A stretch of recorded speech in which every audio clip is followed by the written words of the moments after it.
नमस्कार। खबर फास्ट पर सवाल आपका लेकर मैं हूं भविष्य त्यागी। राजस्थान में कांग्रेस सरकार बने दिसंबर में 3 साल पूरे होने जा रहे हैं। सरकार बनने के साथ ही अशोक गहलोत और सचिन पायलट के बीच सत्ता संतुलन को लेकर काफी रस्साकसी भी बनी रही। पिछले साल जुलाई में पहले पायलट गुट के बगावती तेवर के कारण सरकार पर बड़ा संकट भी आया था। अगस्त में पायलट कैंप की मांगों के लिए कांग्रेस हाईकमान ने एक सुलह कमेटी बनाई। सुलह कमेटी हाईकमान को रिपोर्ट जो है वो सौंप चुकी है और इसी रिपोर्ट और आलाकमान के आकलन के बाद आज राजस्थान में कैबिनेट एक्सपेंशन के जरिए गहलोत और पायलट के बीच चल रही खींचतान को थोड़ा समेटने की कोशिश जरूर की गई है। हालांकि राजस्थान कांग्रेस की गुटबाजी और दो खेमों के बीच चल रही जद्दोजहद पर क्या ब्रेक लग पाएगी, यह बड़ा सवाल है। और सवाल यह भी कि सचिन पायलट जो कि इस कैबिनेट एक्सपेंशन के सूत्रधार माने जा रहे हैं, उनकी जिम्मेदारी आगे क्या होगी। सचिन पायलट क्या 2023 के चुनावों के लिए राजस्थान में कांग्रेस के लिए सीएम का चेहरा होंगे या नहीं, यही है आज आपके सवाल।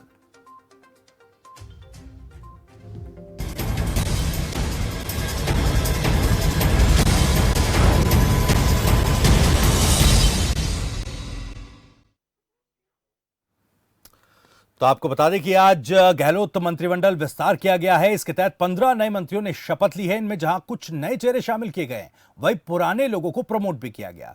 राजभवन में आयोजित शपथ ग्रहण समारोह में राज्यपाल कलराज मिश्र ने इन विधायकों को पद और गोपनीयता की शपथ दिलाई। इनमें से 11 विधायकों ने कैबिनेट और 4 विधायकों ने राज्य मंत्री पद की शपथ ली। इसके साथ ही राज्य के सीएम अशोक गहलोत मंत्रिमंडल का बहुप्रतीक्षित फेरबदल पूरा हो गया। मंत्रिमंडल में सीएम अशोक गहलोत ने ब्राह्मण जाट एससी गुज्जर को जगह देकर जातिगत समीकरण साधने की कोशिश की। हालांकि मंत्रिमंडल विस्तार को लेकर अभी कुछ विधायकों में नाराजगी भी दिखाई दी। हालांकि इस पर पूर्व उप मुख्यमंत्री सचिन पायलट और मुख्यमंत्री अशोक गहलोत का क्या कुछ कहना है, जरा ये सुन लीजिए।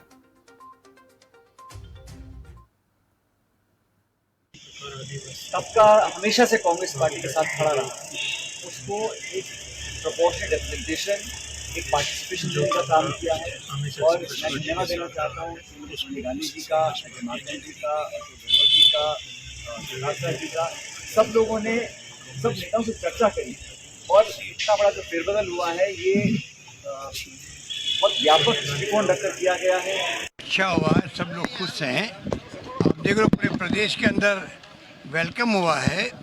जितने हमारे जो पहली बार सोशल इंजीनियरिंग हुई है, जिस रूप में लिया गया है, सभी वर्गों को, सभी कार्यकर्ताओं को सम्मान करने के लिए जिस रूप में ये पूरी कैबिनेट बनी है नई, एक प्रकार से जो 15 लोग नए लिए गए, उसके बाद में पूरा मैं समझता हूँ कि SC, ST, OBC, माइनॉरिटी सबको प्रयास किया गया रिप्रेजेंट देने का।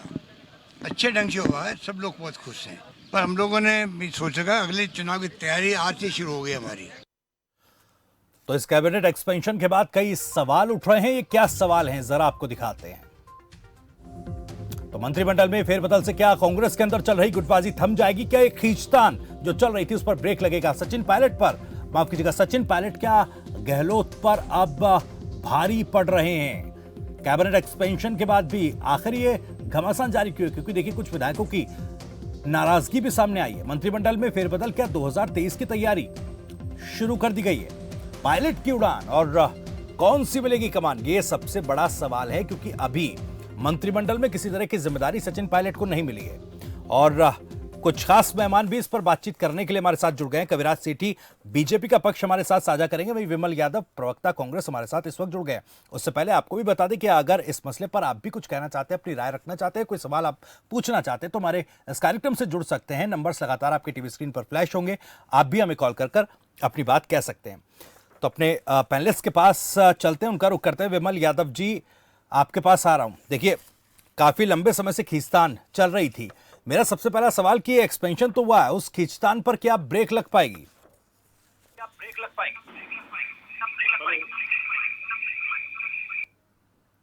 विमल यादव जी, मेरा सवाल आप सुन पाए क्या? जी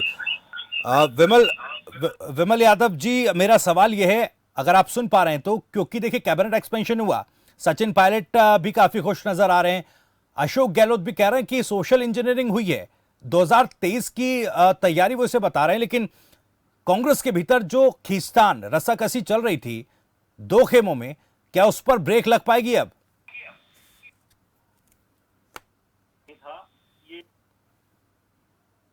बना रखा था, ऐसा कुछ भी नहीं थी। अपनी बात कहने का सबको हक है। सचिन पायलट जी ने भी अपनी बात कही और जो बात कही और उसके बाद आज भी उन्होंने अपनी प्रेस कॉन्फ्रेंस में कहा कोई इस तरह का नहीं था, केवल यही थी कि सारे ही जो लोग हैं उनको प्रतिनिधित्व मिलना चाहिए, जातिवाद के हिसाब से जो जाति है उसके हिसाब से प्रतिनिधित्व मिलना चाहिए, इलाकों के हिसाब से प्रतिनिधित्व मिलना चाहिए। और यही आज के मंत्रिमंडल का जो विस्तार हुआ है उसमें देखने को मिला है कि सभी लोगों को, सभी जातियों को उसमें पद मिला है, मंत्रिमंडल में शामिल किया गया है जी। और अब किसी प्रकार का नहीं हो। और अब कांग्रेस का राजस्थान में एक ही लक्ष्य है कि 2023 के अंदर हम दोबारा आए और जो ये परंपरा चल रही है, कभी एक बार भारतीय जनता पार्टी, एक बार कांग्रेस, वो समाप्त हो। और अब उस मिशन पर कांग्रेस काम करना शुरू कर दिया था। ठीक है सर, वापस लौटूंगा। बहुत सही तरीके से आपकी आवाज हम तक नहीं पहुंच पा रही है, कुछ तकनीकी दिक्कत है, उसको दूर करके वापस आपके पास आ रहा हूं। लेकिन उससे पहले कविराज सेठी आप ये बताइए, क्योंकि देखिए जो खेमेबाजी कांग्रेस के भीतर चल रही थी, अब ये कांग्रेस तो दावा कर रही है, देखिए साफ शब्दों में वो भले ना कहें, लेकिन जिस तरह से कैबिनेट एक्सपेंशन हुआ है, जिस तरीके से तमाम समीकरणों को साधा गया, एक तरफ खेमेबाजी को कंट्रोल करने की कोशिश की गई, जातिगत समीकरण भी हमें देखने को मिल रहे हैं, तो क्या और मजबूत कांग्रेस को देख पा रहे हैं आप? किस तरह से देख रहे हैं कि चैलेंज बढ़ गया है? जी त्यागी जी, कांग्रेस की मजबूती की बात छोड़िए, अगर मुझे अंतरकलह शब्द की परिभाषा देनी हो तो मैं वहां पर कांग्रेस नाम लिखूंगा। आप ये देखिए कि मंत्रिमंडल एक्सपेंशन होने के कुछ ही देर बाद कुछ ही देर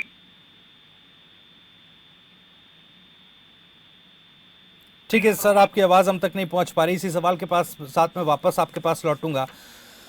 कविराज जी, विमल यादव जी का एक बार फिर से रुख करता हूं। विमल यादव जी, 2023 का आपने जिक्र किया कि पूरी आपके जो फोकस है कांग्रेस का वो अब 2023 के चुनावों पर है जी। क्या सचिन पायलट 2023 में कांग्रेस का सीएम पद का चेहरा होंगे? क्या जिम्मेदारी उनको मिलेगी, ये बता दीजिए। ये ऐसा है कि सभी प्रयास यही करेंगे कि 2023 के अंदर जो परंपरा चली आ रही थी वो टूटे, कांग्रेस दोबारा सरकार में आए और जितना भी हाई कमान, जो हमारा आला कमान है, जो भी दिल्ली से हमारे सोनिया जी हैं, प्रियंका जी हैं, राहुल जी हैं, जो आदेश देंगे उसके अनुसार कांग्रेस काम करेगी। और ऐसा कुछ भी नहीं है गुटबाजी। आज मैं फिर आपको बता रहा हूं कि प्रेस कॉन्फ्रेंस करके ये बात कही गई है सचिन पायलट जी की तरफ से भी कि हम कोई गुटबाजी नहीं रख रहे हैं। हम कांग्रेस के अंदर हम मिलकर काम करेंगे, एकजुट होकर काम करेंगे और अब भविष्य में अच्छा काम करेंगे। और सारे मंत्रियों ने भी शपथ लेने के बाद ये कही कि हम अच्छे से अच्छा अपना जो प्रयास है वो करेंगे और दोबारा सरकार में आने की कोशिश करेंगे। नहीं ठीक है सर, क्योंकि एक खेमा पायलट साहब के खेमे की तरफ से ये भी आवाज आई थी एक्सपेंशन से पहले कि हमें कोई पद नहीं चाहिए, सम्मान चाहिए। सम्मान मिला है क्या इस कैबिनेट एक्सपेंशन के जरिए उन लोगों को? देखिए, निश्चित रूप से उनके साथ जो लोग थे, जो डिमांड कर रहे हैं, उनको मिली है। अब इसके अलावा भी बहुत सारे बोर्ड हैं, निगम हैं, संसदीय सचिव हैं, अभी बहुत सारे लोग एडजस्ट होंगे। बहुत सारे लोग हैं, बहुत सारे निगम से हैं, उनमें सारे कार्यकर्ता, पदाधिकारी, एमएलए, सबको कहीं ना कहीं व्यवस्था के अनुसार उनको सम्मान दिया जाएगा और इसी सम्मान के साथ सभी एकजुट होकर काम कर रहे हैं। ठीक है, चलिए वापस लौटूंगा। कविराज जी भी हमारे साथ एक बार फिर से जुड़ गए हैं। कविराज जी, आप अपनी बात कह रहे थे, पूरी कीजिएगा। देखिए त्यागी जी, मैं आपको बता रहा था कि जैसे आप अभी बोल रहे थे कि पार्टी में इस मंत्रिमंडल के बाद जो पार्टी में जो आपसी गुटबाजी है उसमें कमी आएगी, तो ऐसा कहीं नजर नहीं आ रहा है। क्योंकि मंत्रिमंडल के बनने के कुछ ही देर बाद इन्हीं की पार्टी के विधायक जौहरीलाल मीणा, उन्होंने इतने जबरदस्त आरोप इन्हीं के जो कैबिनेट में प्रमोट करके कैबिनेट मिनिस्टर बनाए गए टीकाराम जूली पर, उन पर गंभीर आरोप लगाए। उन्हें महाभ्रष्ट नेता बताया गया। उन्होंने यहाँ तक ही कह दिया कि चोर को आप तिजोरी की चाबी कैसे दे सकते हैं। तो अब आप सोचिए कि जुम्मे अभी कुछ टाइम भी नहीं बीता, मंत्रिमंडल का यहाँ पर शपथ ग्रहण समारोह चल रहा है और इधर इन्हीं के नेताओं के बयानबाजी आ रही है। अब आप देखिए किस तरह का अंतरकलह पार्टी में विद्यमान है। मतलब कांग्रेस पार्टी, हालांकि भारतीय जनता पार्टी में इस बात से कोई सरोकार नहीं है कि आपने मंत्रिमंडल में किसको लिया है किसको नहीं लिया है, लेकिन इस बात से भारतीय जनता पार्टी का पूरा सरोकार है कि जिनको आप मंत्री पद की जिम्मेदारी दे रहे हैं उनका वो किस प्रवृत्ति के हैं। आने वाले समय में भारतीय कांग्रेस पार्टी को जनता ने मैंडेट दिया है और मैंडेट के बाद मंत्री अपना काम करेंगे आगामी समय में, तो क्या वो जनता के लिए वो चीजें कर पाएंगे? वो नहीं कर पाएंगे, क्योंकि उन्हीं के लोग उन पर सवाल उठा रहे हैं। ठीक है सर, इसका जवाब मैं लूंगा, लेकिन एक दर्शक करीम खान भी हमारे साथ जुड़ गए हैं। करीम, बहुत बहुत स्वागत है, कहिए अपनी बात। जी त्यागी साहब नमस्कार। जी नमस्कार। हाँ, मैं ये कहना चाहता हूँ, जी कांग्रेस अपनी पार्टी के साथ भी नैतिकता नहीं रखती है, देश के साथ नैतिकता नहीं रखती। जी ये आपसी झगड़े में ही पतन का कारण बने हुए, ये पतन का कारण आपसी झगड़े में ही बने हुए। जी वरना जिस वक्त बीजेपी चुनाव लड़ती थी सन 1965, 54, 80 में, तो हम लोग हंसते थे जी ये क्या चुनाव लड़ रहे हैं। लेकिन ये अपने पतन का कारण स्वयं है, क्योंकि ये पार्टी के प्रति भी नैतिकता नहीं रखते हैं और देश के प्रति भी नैतिकता नहीं रखते। अभी कैप्टन साहब का क्या हुआ, इनकी क्या यानी श्रद्धा थी अपनी पार्टी के प्रति। इनको कम से कम अभी भी सीख लेना चाहिए। इतने साल ये मतलब दूर रहे राज सत्ता से, इनको भविष्य में सोचना चाहिए। ठीक है सर, चलिए बहुत बहुत शुक्रिया करीम अपनी बात कहने के लिए। विमल यादव जी, जैसा करीम ने भी कहा कि भाई कांग्रेस तो नैतिकता ही नहीं बरत रही, न पार्टी के साथ, न अपने नेताओं के साथ, न देश के साथ। देखिए सवाल जो कविराज जी ने भी उठाया कि कुछ ही घंटे बीते अभी कैबिनेट एक्सपेंशन हुए, जो कैबिनेट में फेरबदल हुआ है, और आप ही के जो विधायक हैं जोरीलाल मीणा, उन्होंने टीकाराम जूली पर जो आरोप भ्रष्टाचार के लगाए हैं। ठीक है, मुख्यमंत्री ने कह दिया कि 2023 की तैयारी है, सोशल इंजीनियरिंग की है पार्टी ने, तो क्या महज इसे 2023 की चुनावी तैयारी से जोड़कर देखा जाए, या ये मान लिया जाए कि नैतिकता को साइडलाइन कर दिया कांग्रेस ने? ऐसा नहीं है, हो सकता है कोई नाराजगी किसी की हो, लेकिन आला कमान उनकी नाराजगी को दूर करेगा। भारतीय जनता पार्टी को अपने लिए सोचना चाहिए कांग्रेस क्या करेगी। आप ये देखिए ना कि माननीय मुख्यमंत्री जी ने एक भी मंत्री को हटाया नहीं, यानी उनकी परफॉर्मेंस सबसे बढ़िया चल रही थी। सब अपने इलाकों में काम कर रहे थे, अपने क्षेत्र में काम कर रहे थे, मंत्रालय में काम कर रहे थे, और स्थिति ये बनी कि जो तीन मंत्री जिन्होंने संगठन के लिए कहा कि भाई हम संगठन में काम करेंगे, केवल उनके इस्तीफे हुए, उसके अलावा उन्होंने किसी को नहीं उठाया। और उसके अलावा उन्होंने 15 लोगों को, 11 कैबिनेट मंत्री और 4 राज्य मंत्रियों को उन्होंने अपना नया मंत्रिमंडल में शामिल करके अपना कुनबा बढ़ाया। और मैं ये बात अब फिर कहना चाहता हूं भारतीय जनता पार्टी के प्रवक्ता से, उनके नेताओं से, कि वो अपनी पार्टी का ध्यान रखें, कांग्रेस के लिए इतनी चिंता ना करें। कांग्रेस अपना व्यवस्था अपनी देख रही है, बहुत अच्छी तरीके से देख रही है। अगर किसी को कोई नाराजगी है तो आला कमान उनको दूर करेगा। ठीक है सर, कोशिश तो ये थी ना सर, आला कमान की भी और प्रदेश कांग्रेस में भी स्थिति तो ये थी। ठीक है कविराज जी, मैं आऊंगा आपके पास, लेकिन एक सवाल विमल यादव जी, कोशिश तो थी कि अंतरकलह ये सुलझ जाए 2023 से पहले, और मध्य प्रदेश में जो स्थिति हुई कांग्रेस की वो राजस्थान में दोहराई ना जाए। लेकिन अब जिस तरीके से ये नाराजगी बढ़ रही है, फिर से जो बगावत के सुर हैं वो सुनाई दे रहे हैं, ये फिर से वो सिचुएशन क्रिएट ना कर दे आपके लिए? ऐसा मैं फिर आपको कह रहा हूं, ऐसा कुछ भी नहीं है। हो सकता है किसी की थोड़ी बहुत नाराजगी होती है, लेकिन मैंने आपको बताया कि अभी भी सम्मानजनक बहुत सारे पद खाली हैं, उन पर उनकी नीति होगी, हो जाएगी। ये थोड़ी बहुत नाराजगी है। आपके आपके कैबिनेट मिनिस्टर प्रताप सिंह खाचरियावास ने सचिन पायलट के लिए ये कह दिया कि वो निक्कर पहनने की उम्र में घूमते थे, उस समय मैं राजनीति करता था। तो ये इस तरह की बयानबाजी हुई है सर। राजनीति में बयानबाजी कह दिया जाता है, इससे कोई फर्क नहीं पड़ता, लेकिन हमारे यहाँ सब कुछ बढ़िया हो गया। आप ये देखिए, आप सचिन पायलट की छोड़िए, आज सचिन पायलट की आपने प्रेस कॉन्फ्रेंस नहीं देखी है, ना सुनी आपने। अगर किसी के मन में उन्होंने अपनी बात कहने का एक तरीका था, उन्होंने आला कमान को जैसे भी था अपनी बात कही, कोई बात नहीं कही उन्होंने। और उसके पश्चात भी दोनों कुंभलगढ़ चुनाव में, संबलगढ़ चुनाव के अंदर, और आपके ये क्या कहते हैं, दोनों चुनावों के अंदर, उपचुनावों में वो साथ गए हैं, मुख्यमंत्री जी भी साथ गए हैं और सचिन पायलट जी भी साथ गए हैं, साथ संबोधन किया है। यानी कुछ नहीं है ऐसा। और राजनीति के अंदर कोई चीज का एंड नहीं होता है। राजनीति में न किसी से दुश्मनी है, न किसी से मित्रता है। जब हमको सरकार में आना है, 2023 की बात करनी है, तो हम सब एक है। मैंने आपकी बात को गंभीरता से सुना है। अब मेरी एक बात सुनिए, अभी आप मंत्री के परफॉर्मेंस की बात कर रहे थे। आप देखिए, हाल ही में एक शिक्षकों के कार्यक्रम के अंदर सूबे के मुख्यमंत्री अशोक गहलोत शिक्षकों से पूछते हैं क्या आपको तबादलों के लिए पैसे देने पड़ते हैं, तब शिक्षक हाँ करते हैं। इससे बड़ा दुर्भाग्य क्या हो सकता है? एक शिक्षक जो राष्ट्र निर्माण का कार्य करते हैं उनको पैसे देकर ट्रांसफर करवाने पड़ते हैं राजस्थान में कांग्रेस की सरकार के राज में।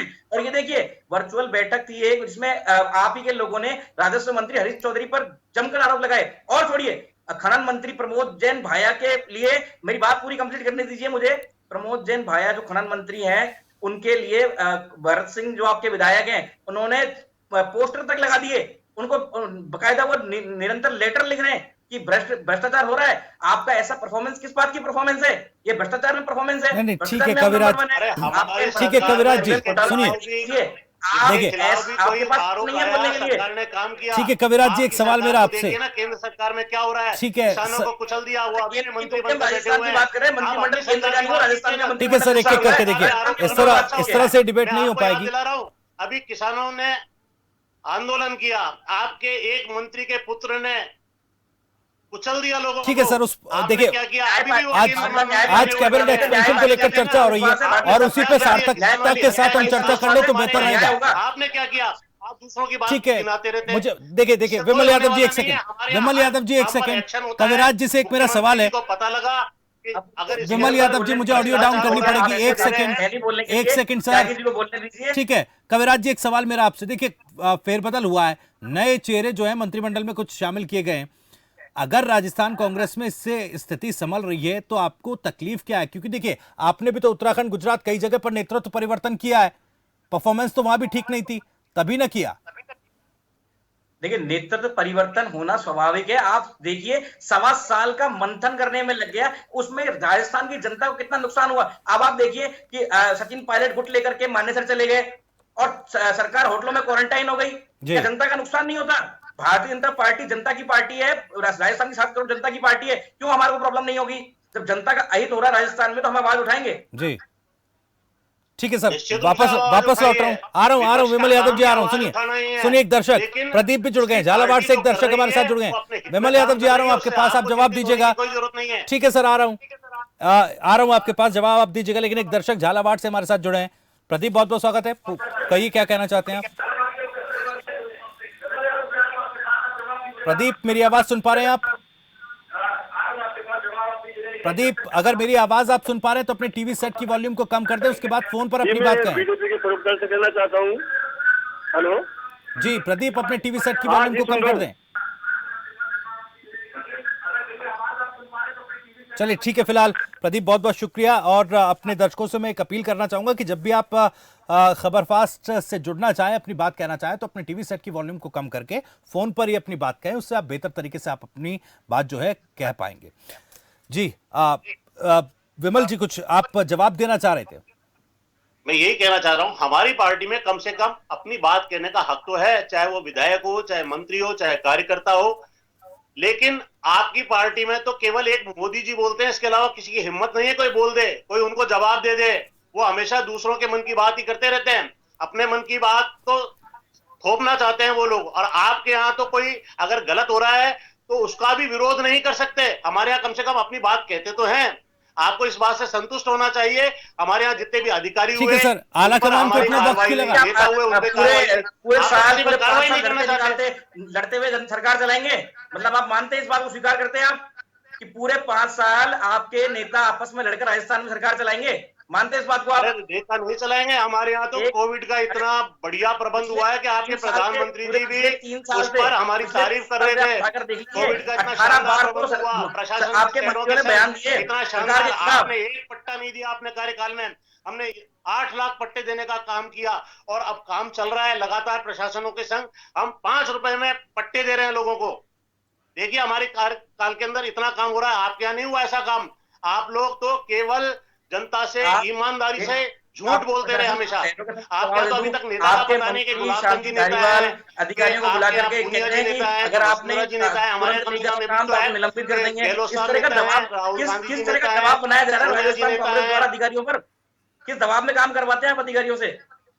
आप ये देख लीजिए, इन्होंने किसी मतलब कोई ऐसा विभाग उठाइए, आप देखिए रिट जैसा, रिट की परीक्षा हुई, लाखों विद्यार्थी रिट की परीक्षा में बैठे, उससे पहले भी राजस्थान में कई परीक्षाएं हुई, आप परीक्षाएं इस तरीके से नहीं करा पा रहे। परीक्षाओं में पूर्ण रूप से नकल की प्रक्रिया होती है, इस तरह की चीजें होती है। आप किस मोर्चे पर बात करेंगे? आपके पास अगर यही बात थी तो आपको कोर्ट में जाना चाहिए था, आप कोर्ट में नहीं गए क्योंकि आपको मालूम था कि कोर्ट में जाने से सवाल नहीं होने वाला है। परीक्षा के वादे के साथ आए थे, क्या हुआ? किसानों के कर्ज माफी का परीक्षा देने आए, राजस्थान सरकार ने आपके राष्ट्रीय अध्यक्ष पार्टी के राहुल को रहने के लिए व्यवस्था दी है। ठीक है सर, चलिए विमल यादव जी, देखिए एक सवाल ये, क्योंकि देखिए जो स्थिति है अभी आप नकार रहे हैं कि एक आधे विधायक की नाराजगी हो सकती है, आगे नियुक्तियां, राजनीतिक नियुक्तियां होनी है, उनमें उनको मैनेज कर लिया जाएगा, लेकिन 2023 में क्या सचिन पायलट मुख्यमंत्री का चेहरा होंगे? ये क्लियर कर दीजिए, क्योंकि देखिए उसके बाद ऐसा ना हो कि चुनाव जीतने के बाद आपका एक खेमा फिर से माने सर उनका प्लेन लैंड कर जाए। ऐसा नहीं है, जो भी आला कमान निर्देश देगा, चाहे वो सचिन पायलट जी हो, चाहे अशोक गहलोत जी हो, माननीय मुख्यमंत्री जी हो, या और कोई भी नेता हो हमारा, जो आला कमान निर्देश देगा उसके अनुसार राजस्थान के अंदर वही नेता रहेगा, वही मुख्यमंत्री बनेगा।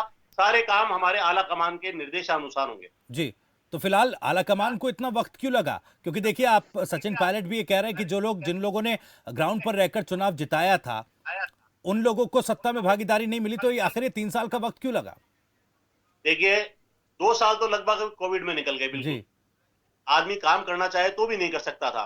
उसके बाद के अंदर लगातार प्रयास होते रहे, माकन साहब जयपुर आए और अब की बार लगातार तो वो नहीं थे, लेकिन जब उन्होंने सब एक एमएलए से बात की, उन्होंने एक मंत्री से बात की और सबकी राय जानकर क्या व्यवस्था हो सकती है वो व्यवस्था दी, और आज उस व्यवस्था ने ठीक है, तो 3 साल तक अनदेखी हो रही थी ना पार्टी में लोगों की, ये तो मानेंगे 3 साल तक पार्टी में अनदेखी तो हो रही थी उन लोगों की जिन्होंने कांग्रेस के समय नहीं मिल रहा था, अनदेखी नहीं हो रही थी, समय नहीं मिल रहा था, क्योंकि हमने जो समर्थन लिया वो बहुजन समाज पार्टी का भी था, निर्दलीय का भी था, जब चुनाव को काम नहीं हो सकता, भारी काम था, लेकिन देर आए दुरुस्त आए, हम लाइन पर आ गए। अभी चुनाव में 2 साल हैं, अभी वक्त है हमारे पास काम करने का। चलिए ठीक है सर।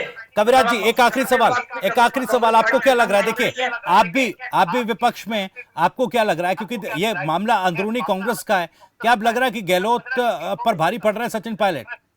देखिए ये इनका आंतरिक मामला, इससे हमारा कोई सरोकार नहीं है, लेकिन इनके जो इस अंतर कलह की वजह से ये रीशफल नहीं, मेरे हिसाब से ये इन्होंने रीट्रबल किया है। वापस इस तरह की स्थितियां बनेंगी और ऐसी स्थितियां बनने पे नुकसान केवल और केवल राजस्थान की 7 करोड़ जनता का होता है, और विपक्ष के रूप में भारतीय जनता पार्टी जनता की आवाज है। इसीलिए ये हमारे लिए इस बात को सुनिश्चित करना बहुत आवश्यक है कि राजस्थान में जिन मुद्दों को लेकर के कांग्रेस आई, जनता ने मैंडेट दिया, उनके साथ राजस्थान कांग्रेस धोखा क्यों कर रही है?